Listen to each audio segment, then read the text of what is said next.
I'm super delighted to welcome on to the podcast, the party guy, Nick Gray. It's great to have you here. Hey, thank you. Nick, every time I see something on LinkedIn, on Instagram, like all over the place, you are just a person that lives his best life. It's so cool to watch. I know you've done a lot of cool things in your past. Can you just share, maybe let's talk about Museum Hack, how you started that, and what led you to the work that you do today? I started a company called Museum Hack that did renegade museum tours. They're non-traditional guided tours at some of America's best museums. I started at the Metropolitan Museum of Art. And it all started when a woman took me on a romantic date to the Metropolitan Museum of Art. Now, I've never taken an art history class. I don't know about art. I've never worked for a museum. And she took me there and just showed me things and spoke to me at my level, which is like a third grade reading level. Like, these are sculpture, these are painting, this is Egyptian artifacts. And I loved it. I thought it was so cool. And I started to go back to the museum. Anyhow, I started a business doing tours there. And I would hire people like stand-up comedians and Broadway actors to lead those tours. And, you know, we didn't work for the museum, so we'd tell you the juicy gossip. We'd tell you the backstories, the sexy secrets of the space. And we really made our money, Leanne, in selling these as team building experiences to big businesses like Google, GE, and Nike. We would sell them, you know, these adventures at the museum for all their employees. And that's how we made a bunch of money. I did that business for about 7 or 8 years. I sold it in 2019. And that was my last big business.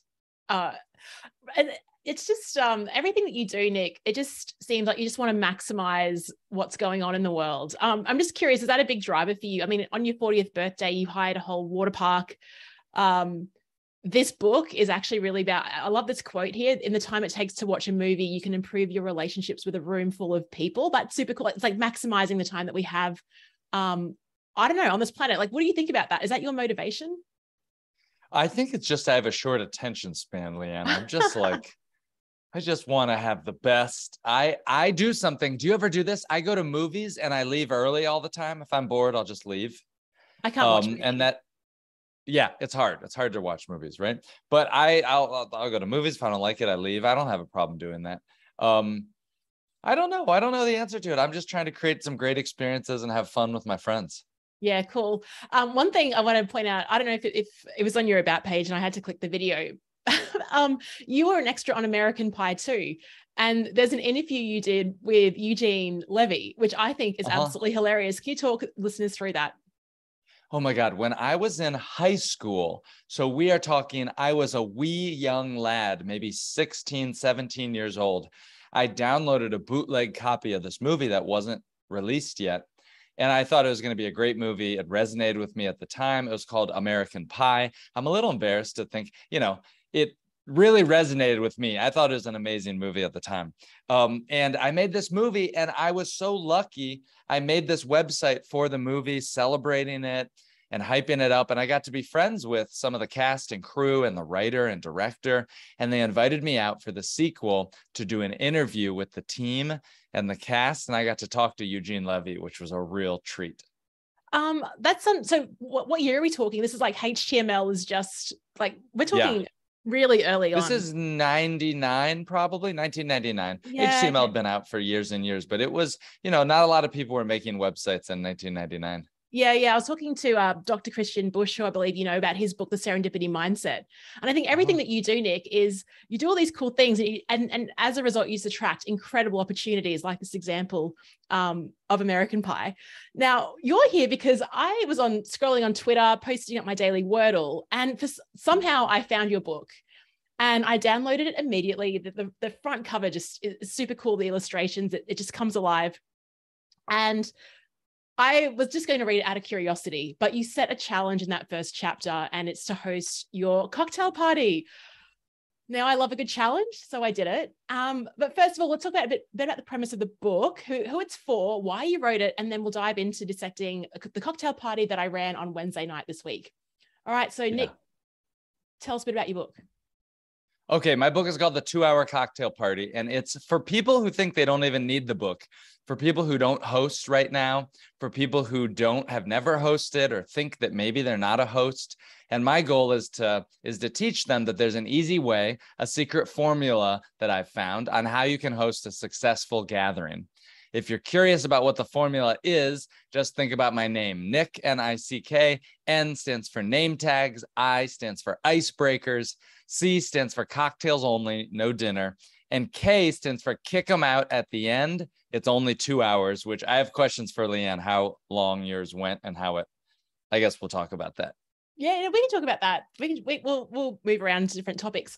Because let's talk about let's center on the K then. So yeah, I've run my party on Wednesday. Now I'm usually in bed by 9 o'clock. So I was actually surprised. I thought, oh, people won't want to leave. We're having such a good time. But you're right. It's actually on a Wednesday night. People are happy that you close it. We had a few people stick around till about 9:20, but everyone was out by 9:30. And they like that, and they appreciate it, and they're ready to come back, and they think of you as a better host when you give a gracious ending. When you end it with confidence, it's such a pro move. Yeah. I mean, let's walk through. Yeah, you're right. And people were very grateful. I had someone that drove like an hour and a half just to come along. He'd been up since 2:30 that morning. I had just the amount of effort people made to come along was out of control. Wow. Even the name tags, right? So everyone's like, oh, where did you buy your name tags from? So I had to create some show notes for guests and just share like links for various items, but I've linked to your book, Nick, because you've got the whole resource on it. Why are name tags so important? I think name tags, increasingly I'm thinking about introverts and people with social anxiety, shy people, and how we can create spaces to make them feel more welcome. When everybody wears name tags at a party, you show that there's no cliques. You show that it's a safe space to go up and introduce yourself and make a new friend. It's like wearing a jersey for sports. When you wear a name tag, everybody's on the same team. I went to this fancy business event once, and we paid a crazy amount of money to be there. There were 30 different people. And the host said, oh, we're not going to have name tags. We don't want this to feel like a normal business event. We want people to connect as friends. I tell you, me and everybody there were struggling. Those first 3 all days of it, you can't remember 30 people's names. And at a cocktail party, the point of my gatherings is to mix up your different friend groups. I'd love to know from Leanne who you invited to your party, but that's the purpose. That's the goal of these gatherings, a 2-hour cocktail party. And when you host one, you'll be known, you'll be successful, you'll be famous among your friends for gathering people, for introducing your different groups of people. Think about all the different connections you have. If you can bring them all together, they'll be friends with each other. Yes. And like I did a post on LinkedIn yesterday, which is blown up like with our group photo, which I sent you and I'll put into the show notes for this episode. Because everyone's like, basically the opening was how often do we say, oh, we should grab a coffee? And that never actually happens. And then you have this, and if you were to grab a coffee with everyone, you'd literally just be having 40 hours of coffees a week. So if you just bring them to your place, it's like everyone, the idea is gold. Okay. So, so many points to pick up on. Introverts. We've actually, in the first round of intros, we actually had a few people saying, I'm an introvert in their intro. And there's like this little introverts corner, but they loved it. They said, look, this is so much better than coming to say your birthday party, because we know that not many people know each other here. So we have an excuse to talk to people. Which is what the name tag. And from your party, did you do the guest bios? Yes. Nice. The guest bios are my secret weapon. How many did you do them for? Well, I had like 20 RSVP. I wrote 4. You wrote 4 bios? Yeah. Should I have written Leanne, more? why did you write 4? But no, Leanne, this podcast is canceled. Oh my God, your next party, I want you to write them for 14. Crank up those bios and they can be short. Okay, what's a guest bio? A guest bio is a little blurb about the people that are attending your party. For example, if I was writing one from Leanne, I'd say, Leanne lives in Australia. She's visiting Austin for the first time. She hosts a podcast. Ask her about her podcast, right? It's just a little conversational touch point. You can mention what they do for work. You can find a little bit of info from their LinkedIn. I will write bios even sometimes where I just say like, Jenny is a new friend. I just met her through my friend Bob. I think she has blonde hair. Something like that. You're just including these little things, and it really drives the engagement. It gets more people to show up. It gives the introverts, they're like, ooh, I want to talk to that person. And everybody gets excited to meet some new people. Yeah, I did check it on a few people because okay, I will absolutely ramp it up. I've made my mistake. I'm so happy we're having this call, so I don't make the same mistake. But one of the guys, I hope it's okay I roast you on some of these things too, because I know you're a great facilitator. Totally fine. My friend Thomas, who is acclaimed introvert, I wrote that he enjoys geocaching and he does these quarterly like cleanups around Brisbane and picks up rubbish. And he says he actually said a lot of people came up to him and asked him about those things. So nice. You're right. Nick, you spoke before about who did I invite to this? And I think it's important to talk about the difference between the first cocktail party and future cocktail parties, because you talk about in your book, for your first one, you want it to be a little bit of a safe event for you as the host. Can you elaborate on that for our listeners? Yes, your first party should be a low stakes affair. You want to invite your neighbors, your close friends, people you've worked with for a long time. You don't want to reach from the top shelf and invite someone who you really want to impress. Why? This happened with somebody that I know. He lives in Kansas. He's hosting a party. He's got 15 people come in, and he thinks about a girl he went on a date with. And he says, oh, I should invite her to my party. I said, absolutely not. No. You're going to stress out. You're not going to have the confidence to try new things. You'll be self-conscious. You will stress out, and it's not good. Your first party, you simply want to do the mechanics. And maybe, Leanne, you have better words for this in the facilitation world of why is that important? I'd just be curious from you in the science sort of academia world of practice. What am I doing here with encouraging people to do that? Well, the phrase that really jumps into my mind is psychological safety. And there's also a model. Have you heard of the SCARF model from David Rock? No. Okay. I'm not going to, it's a quick acronym. So it's status, certainty, autonomy, relatedness, and fairness. Actually, your book, Nick, completely hits all of those things directly on in terms of creating. So it talks about a reward state and a painful state.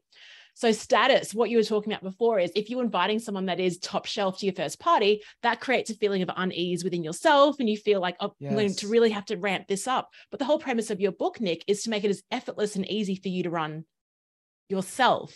So that's why for the first one, just, create that sense of comfort. So for the first one, I did the same thing. I invited some old colleagues, some good friends, some solopreneurs, and they've never associated together. I've always kept them separate. So there was such value. Was that intimidating for you to mix them up? Were you wondering how they would connect? Yes.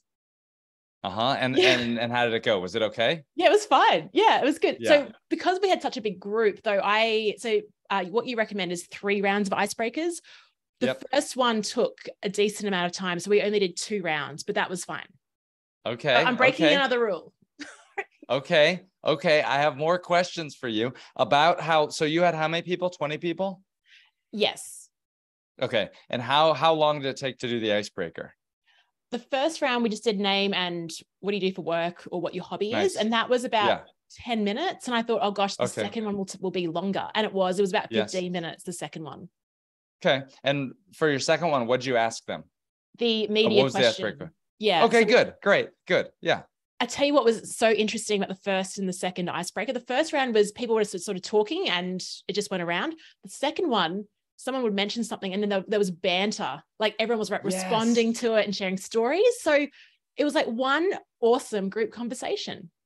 Really cool. You got to see it evolve as the rapport was built up and the new connections. You saw, somebody gave me a good suggestion. So I helped host a party last night and somebody said, I'm trying to grow my audience online on TikTok. And somebody said, you know what you should do?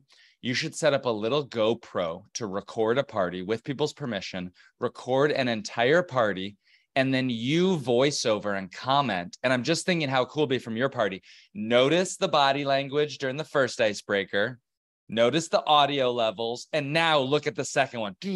All these connections happening. That is a brilliant idea because I could see it. So we've got I also want to talk about, gosh, I'm sorry, I'm just jumping around to different points, but I think that I can't wait. Good. I feel like you're the type of person I can do that. We don't need to have like Yeah. The brilliant thing is whenever I thought about hosting an event, I thought I'd have to go to a bar or hire a venue. And something that you say, and I actually live about 15 minutes away from the city, so it is a bit of a hike to get to where I am, but people made the effort. And in my mind, I didn't think that would actually happen, hosting at your own house. What is the value of hosting it at your own place? The value to hosting at home is multiple things. Number one, it hypercharges your connections. When you bring someone into your home, it's like you're going on a little date with them. You're inviting them into this sacred, special space. Number two, hosting at home is more generous.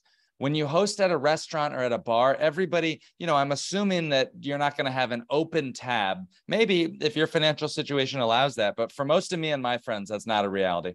And when you host at home, though, for less than 100 Australian dollars, you can gather everybody and you can serve them drinks and basic snacks and cocktails. At a bar, you can't do that. It's very transactional. Each drink you have to pay for, you have to wait. When you bring someone into your own home, you can control the space. It's just you and your friends. And for many people, you're in a small, intimate environment. It just feels more special. It also feels more vulnerable. One of the biggest hangups from people, oh, my apartment isn't big enough. I live too far away. It's not clean enough. It's not nice enough. I project this image online, and in reality, I don't want people to come over to my house and see how I really live. And the reality is that for 95% of the people that I work with and that I get to help host their parties, their home is the best place to do it. All of those things they've said are limiting beliefs. The reality is nobody's going to show up to your home and judge you and start to think worse of you because you're going to be generous. You're going to be hosting a great event. It's really fascinating. Yeah, it's really powerful. And like we've got this 1970s house. And so downstairs, there was actually a bar area that we've never used before. We've just used it to like film videos and do random things, but it was perfect. So now I'm like, okay, I'm so ready for number two. So Nick, what should my second cocktail party? What should the focus be for that? For your second party, I think, okay, so your first party, you did the 2 rounds of icebreakers. You had what, 20 people? Yeah. You host at your home. You did it on a Wednesday from what time? You do 7 to 9 p.m.? Correct. I think your second party, you can invite half of the same people that you invited to this one, half some new people. You can go maybe 2 more people, shoot for 22. You can practice running the icebreakers a little bit tighter. And you can write more guest bios. That's something I'm going to have you do. You're going to do more guest bios. I'll tell you something that I've been doing. This is just a test, but you can try it. I've been sending the guest bios, and I also link to a Google Doc that say, here are the guest bios. Feel free to add or edit your bio on this Google Doc as well. And so somebody can jump in, they can add theirs, they can add their social links. And the next day after your party, you can experiment with an email to everybody and link to that Google Doc and say, hey, if you want to add your social media links, hop on this Google Doc, add it onto your bio. It's a good way to link up and connect with people afterwards. That's for your second party. After your third party, after your third, I have an incredible facilitation technique that I will teach you that is called the 24-hour reply all thread. You can probably imagine what it is and how it works, but I promise you there's a few facilitation things you have to do because it can backfire. Okay, cool. So that's a real incentive for me to run my third. Hey, Nick, what have been, in your book, you share some stories of people that are running these and what has been the value for the host? Like what has changed in their life as a result of doing these a little quite frequently and doing more of them? So I'll tell you for myself, I launched my last business, Museum Hack, thanks to hosting all these parties. I had a network of acquaintances. And here's what we think about. You typed on LinkedIn, how many people do you say, we should just get a coffee, we should hang out, and you never do it. You never do it. We have all these acquaintances, these weak ties, these loose connections that we never build a relationship with. When you host a cocktail party, you will develop an incredible network of acquaintances. Now, you can build big relationships. You can build friendships out of that. And you're much more likely to build that after they've attended a party that you've hosted. Now you can invite them to dinner, to go on a bike ride, to hang out. They will invite you to things. So one, I launched my business thanks to that. I just heard from somebody last week. He said, dude, oh my God, I read your book when I was like beta testing it. He said, I hosted 2 parties and someone I met on one of those parties invited me on a ski trip. And I never would have gotten the invitation to go on that. I ended up meeting some people. It was one of the best trips I ever went on. And it's all because I hosted a party. And so I think you were talking about just that serendipity and just creating new opportunities. And I think we find out about the best opportunities through these random weak ties and loose connections. Yeah. But the best thing about it is I feel like when I go to networking events, it is just like a splatter effect. Like I have no idea what's going to happen. It sounds, I don't know. But then when it's my own event, it just seems like because it's more orchestrated, there is more chance for serendipity. It's actually more strategic. Yes. And I find it more fun. Like I don't have to get an Uber anywhere. I just crawl upstairs when it's all done. And it's look, I've got to share some more mistakes or differences that I made because I'm the first Australian party that has been hosted. Yes, my very first Australian party in Brisbane. I went to Brisbane back in 2016, so I haven't been in a long time. I hope that you are going to continue to host so I can come back and co-host with you one day. Tell me more about your party. Well, Australians, you said don't buy beer.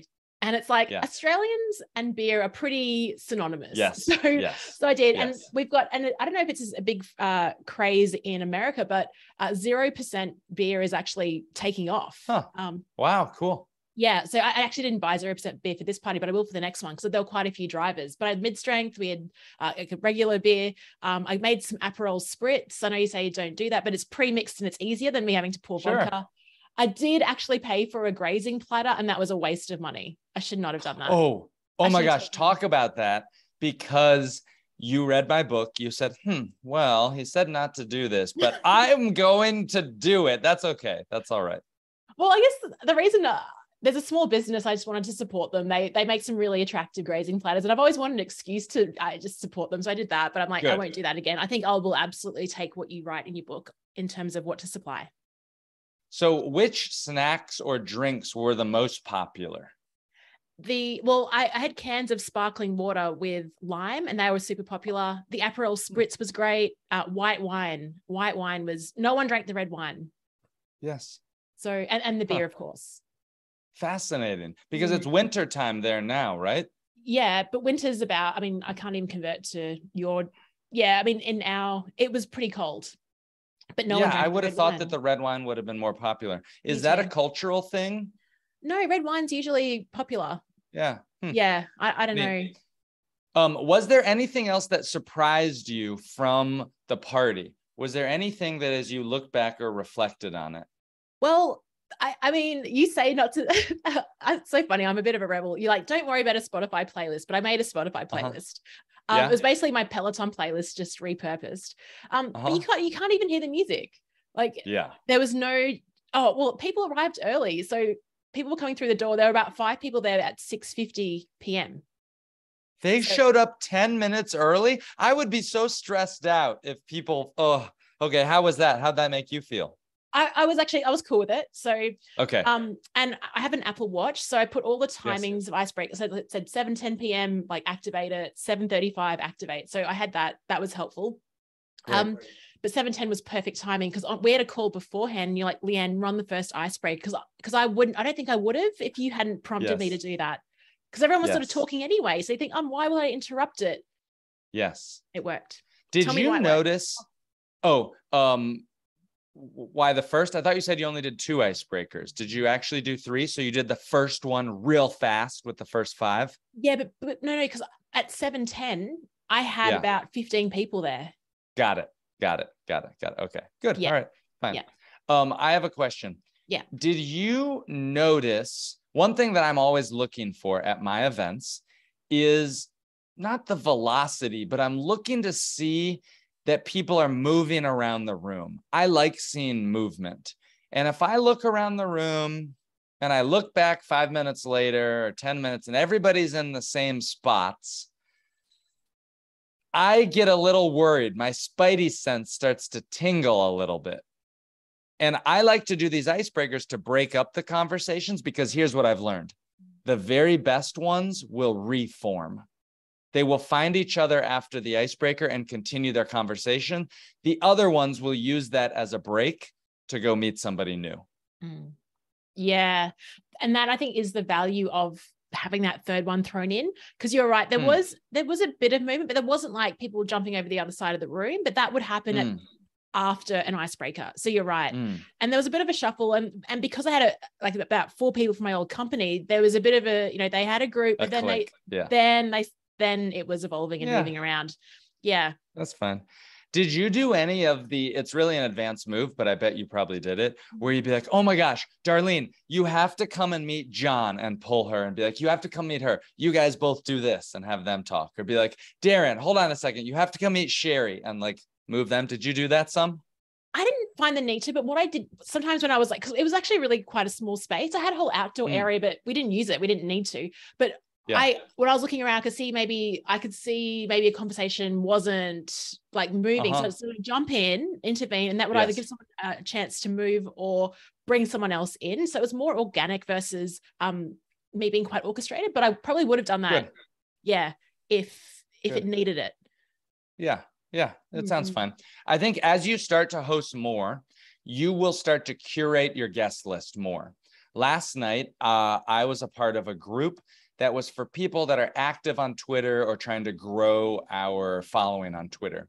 You could do one for LinkedIn if that was important to you. You could do it about your business, do one just for solopreneurs. And as you start to host more, I think if you do one more party, then you'll be ready to do one that's sort of curated, but it's going to give you the confidence. Wait, I have another question. Did you use the party harmonica? Okay. I've got a Tibetan bell. Yes. So I use that. Good. Nice. Yeah. How'd it go? It was good, but it reminded me of work. I use it in my workshop. So I think I probably would have preferred the harmonica, to be honest. I should have got one. I know. Again, I'm sorry, Nick. That's all right. It's a silly thing, but facilitators might appreciate it. I really suggest people get a harmonica. You can blow a low note to kind of get the room's attention, or the high note, sort of like a whistle. And it's a little better in my mind than making a loud whistle or trying to yell on top of people, but it's what I do to get the group's attention. I'm going to ask you another thing. Did you do how we talked about giving the room a 5-minute warning before the icebreaker? Yes. And for this, it was a little bit awkward. So the second one, I did rang the bell, was like, hey, everyone, 5 minutes, and gave them a heads up on the question. And then it was quiet. And I'm like, okay, you can go back to talking now. And then it picked up again. So, but I think it was that's normal. That is so normal. It happens at all my events. Just ride through it. Know that there's a power vacuum and the room will restart on its own. Just ride through it. I think that's awesome, because the quality of responses that we had in that second round, I think we needed the heads up. So I totally would do that again. Yeah. Yeah. Good. It's good to know that's normal, because I was like, all right, let's go. Press play on the playlist. Yeah. And then when did you do your group photo? Did you do it before the last icebreaker or when? Before the second. Yeah. Before the last icebreaker, because I know that once we finished, it would have just gone back and yeah. Good. Good job. No, thank you. Yeah, no, it's fantastic. And like I said, my friend Ron Lee's now running one in a couple of weeks. He's taking it to Sydney and Melbourne. I'll be running another one as well. Oh my gosh. Is he going to use my book or my format? Yes. Oh my God. Please have him send me an email. I think he's emailed you. Yeah. Okay. He's the guy he's had Zac Efron at his parties, and he's hosted speakers retreats and everything. So really cool. Really cool. Yeah. Nick, I want to share a quote before we sort of end this conversation. You posted it on your Instagram. It really struck me. I think it's important to share this. True hospitality is when someone leaves your home feeling better about themselves, not you. What do you think about that? I love hosting people, and I think that the more value you can give them, that's what my parties are about, right? It's about introducing them to new people. And that's why you're going to be known as a super connector, because you're giving. You're giving them new friends. Today, nobody teaches adults how to make new friends. And it's so rare to be in a structured environment. It's almost like speed dating for friends, right? As we think about, what is this 2-hour cocktail party? I think about going over to somebody's house and leaving so inspired to be a better person, to level up, to be like, oh, I feel so good. that was awesome. It's like going to a museum, right? When the museum makes you feel so excited about the future. And I try to think about that I'm not showing off my fancy paintings or my wine collection. I'm trying to get people hyped up to just have fun. I love it. Nick, if our listeners want to host their own cocktail party and get in touch with you, Yes. where can we send them? All right. So I'm going to tell you the answer to that. But first, I want to ask you, you are an expert facilitator. You see what we're doing with these cocktail parties at a different level than I can.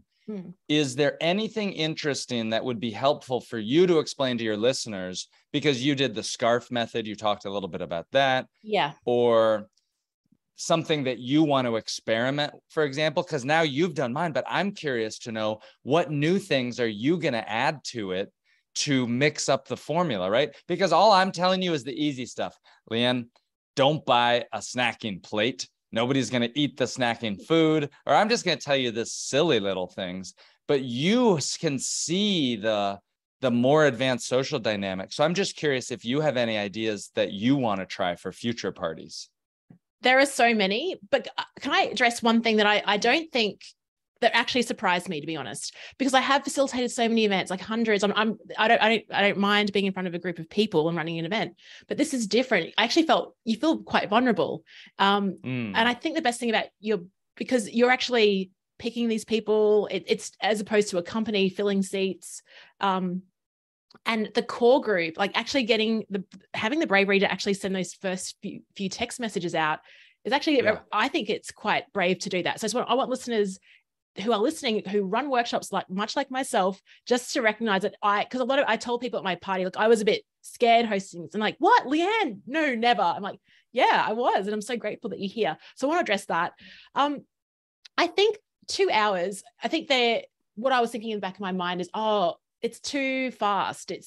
But I think, Nick, you are spot on. Nick, 2 hours is perfect. So don't be compelled to move to 3. Again, another bit of advice. What would I do differently? Look, I think your structure is fantastic. Maybe even in terms of icebreakers, I might, let me think about that and I'll get back to you in terms of if it's something that I might spin in. But I think if you're going to you can play around with the format much like what I did in terms of the different drinks and the different elements like that. Yeah. But just like you can put your own spin on it, but ultimately your framework is good. I'm going to propose something to you because I think you can think, and maybe some of your listeners will have ideas. I believe that the 2-hour cocktail party, the format and formula that I've written, is about an operating system for social gatherings that can help you to meet some new people. There's name tags, there are icebreakers, there's 3 reminder messages, there's guest bios, you collect RSVPs. That format and formula can be applied to a variety of social gatherings. For example, 2 that are on top of mind for me are book swaps. Have you ever hosted a book swap? No, but I'm super keen. Yeah. Okay. So don't do it yet. Do it for your 3rd one. Okay. Because everybody loves the idea of a book swap and they want to jump right to it, but just get your bearings right now on this first. And the second one is a clothing swap. My ex-girlfriend has been hosting them, and women are just loving these clothing swaps. And you use the same format and formula. You use name tags, you use 1 or 2 icebreakers. Hey, show us the clothes you got, show us what you're looking for. Little conversational prompts. Somebody that I was talking to said, hey, I've hosted 2 of your parties. I think I want to do one now because everybody asked me what they can bring. He said, I love cheese. I know a lot about cheese. I think I want to do a cheese tasting. And I'm going to use your format and your formula, and I'm going to do it as like a cheese tasting. And he's hosted some, so he knows the foundations of it. But I'm really curious for people like you, for your listeners, your friends, to evolve this format and formula, to try different modules, if you will, where book swap is a module that just goes on top of the rails of this structure. So I kind of want to play in that space with you sometime. If your listeners are interested, tell Leanne that you like this episode. Ask her to have me back in a couple months when she's been hosting more, and we can talk even more about parties and things like that. Oh, we totally will. I mean, I'm hosting Leanne's long lunch in next month, and using the same framework, using Mixly, doing everything. Well, I'm bringing over Alan Weiss. I don't know if you've heard of him. He's $1 million consultant. So he's coming to Brisbane to speak. So I'm running like a spin-off event the day before, where I've got members of my community who are coming to his event, and we're having a long lunch by the water. And I'm using the same format that you prescribed there. So it's absolutely, you can take elements of this. And I've got to say, Nick, it is the most joyful book to read. I love this book. The illustrations, the stories, the checklists. It's like, I wish I wrote this book. It's the best. I'm recommending Thank you it to so much everyone. for saying that. Yeah, I love it. Thanks for saying that. So is your lunch going to be outdoors? It'll be like a picnic? It's outdoors. It's at a place in Britain. It's actually at a venue, but it is over the water. Nice. Yeah. Oh man, it's going to be beautiful. You're going to get some great photos. So if your listeners want to find out more about me, I post on social media. I'm on Twitter. I'm at Nick Gray News, NEWS. I'm active on Twitter, on Instagram. I'm going to send some links to Leanne to put in the show notes. I've written some blog posts about how to plan a networking event, how to host a happy hour, how to host a clothing swap, a book swap. And all of these things you can do, but I suggest just read my book first or listen to it to understand the rails and the fundamentals of what Leanne did successfully. And that is invite people, give them at least 2.5 weeks notice, ideally host on what I call a non-red level day, use name tags, use 2 or 3 rounds of icebreakers. And the reason we do all this is that it's hard to make friends, and you can help add value, massive value, to your friends by introducing them to the different circles that you exist. And it's going to come back to you in so many ways. You'll get introduced to new people. They'll be like, Leanne, oh my gosh, you have to learn about her meetups, her hangouts. You got to get invited. She hosts these great little parties. So I'm excited to see what you do with it. Me too. I'm so happy I found your book, and just delightful to talk to you today. Thanks so much, Nick, for the amazing work that you do. Thanks, Leanne.